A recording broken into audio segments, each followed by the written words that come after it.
بسم اللہ الرحمن الرحیم۔ جب اللہ نے سورہ آل عمران میں فرمایا ہے وہ پہاڑوں کو بھی ان کی جگہ سے سرکا سکتی ہے، تو قبولیت کا شک تو بنتا ہی نہیں۔ جو چراغ صرف اپنے لیے جلتا ہے وہ آگ کے سوا کچھ بھی نہیں، جو چراغ دوسروں کے لیے جلتا ہے وہ روشنی ہے، نور ہے۔ جو شخص حرام کی کمائی کھاتا ہے وہ ایسے بیمار کی طرح ہے جس کا پیٹ کبھی نہیں بھرتا۔ حرام کا مال قیامت کے دن اس کے خلاف گواہی دے گا۔ تم دنیا کی محبت مانگ رہے ہو اور ہو سکتا ہے اللہ پاک نے تمہیں اپنی محبت کے لیے چن رکھا ہو۔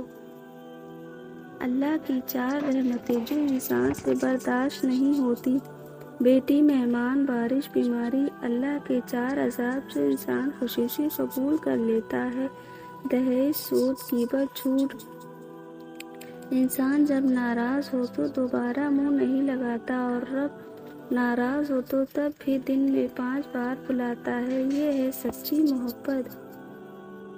حضرت عائشہ رضی اللہ تعالیٰ عنہا وہ خاتون ہے جس کی پاک دامن کی گواہی خود اللہ پاک نے قرآن میں دی ہے۔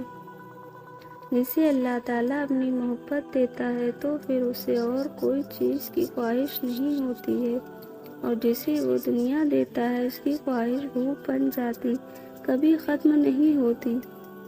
جب اللہ کو تمہارے مانگنے کا اندازہ پسند آ جاتا ہے پھر وہ دینے میں تھوڑی دیر کر دیتا ہے تاکہ تمہاری آواز بار بار اسے سنائی دے۔ زیادہ پانے کی خواہش انسان کو کبھی اپنے اللہ کا شکر گزار نہ ہونے دیا، جیسے کہ قرآن مجید میں فرمایا گیا: تمہیں تو زیادہ کی چاہت میں غافل بنائے رکھا، یہاں تک کہ قبروں سے جا ملے۔ کبھی کسی کا کام نہ آنا صرف اس لیے نہ چھوڑ دینا کہ وہ تمہارے کام نہیں آتے۔ یہ سب نیت کا کھیل ہے۔ اجر دینے والی ذات صرف اللہ ہے۔ ضرور قبول ہوگی تمہاری دعائیں، یہ اللہ کا وعدہ ہے۔ اللہ تمہاری بہتری کے لیے تاخیر ضرور کرتا ہے لیکن وہ بھولتا نہیں۔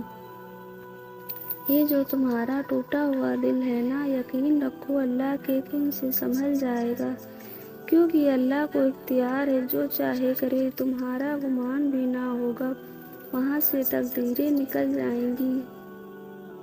تمہیں اندازہ بھی نہیں ہوتا تمہیں اللہ پاک تمہاری اکثر خواہش کو رد کر دے کہ تمہیں کتنے عذاب سے بچا لیتا ہے۔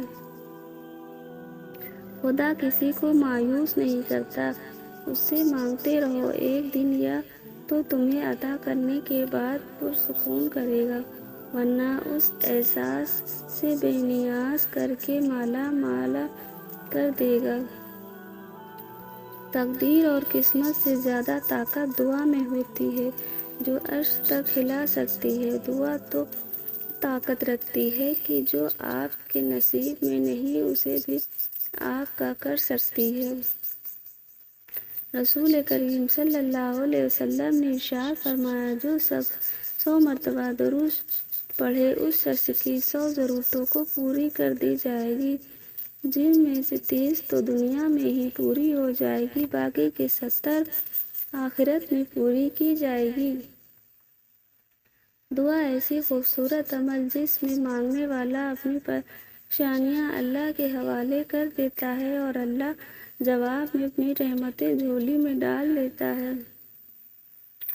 لوگوں نے آپ کو تکلیف دی، اللہ پاک کو شفا دے گا۔ لوگ آپ کو ذلیل کرتے ہیں، اللہ آپ کی بڑائی کرے گا۔ لوگ آپ کو فیصلہ کریں گے، اللہ آپ کو انصاف کرے گا۔ اور جب دل سے اللہ سے کچھ مانگو گے اور جب تم اللہ سے اللہ ہی کو مانگو گے اور جب تم اللہ سے محبت سے مانگو گے تو پتہ ہے اللہ تو ہمارا مان رکھے گا، اللہ تو ہمارے اٹھائے ہوئے ہاتھوں کی لاج رکھے گا، کیونکہ میرا اللہ بہت رحیم ہے۔ اللہ فرماتا ہے: بے شک میں ہی اللہ ہوں، تم میری عبادت کرو، میری یاد کے لیے نماز پڑھا کرو۔ تمہارا رب بہت حیا والا اور کریم ہے۔ اللہ کو اس بات سے حیا آتی ہے اور اس کا بندہ اس کے سامنے دونوں ہاتھ پھیلائے پھر اس کو خالی لوٹا دے گے۔ اللہ کو سب سے زیادہ وہ لوگ پسند ہیں جو اپنی غلطیوں کو مان لیتے ہیں اور اللہ کے آگے جھک جاتے ہیں۔ استغفار مت چھوڑیے ورنہ نجات سے محروم ہو جائیں گے۔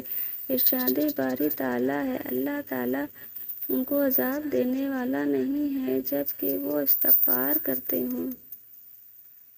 قرآن پڑھا کرو، بے شک میرا رب نے اس میں ہر مسئلے کا حل رکھا ہے۔ اللہ تعالیٰ فرماتے ہیں، مت ہو پریشان میرے بندے، کیے ہوئے دروازے پر میں خیر لانے سے پہلے مصیبتوں سے گزارتا ہوں، اور جب تمہارے سامنے قرآن پڑھا جائے تو اسے توجہ سے سنا کرو اور خاموش رہا کرو تاکہ تم پر رحم کیا جائے۔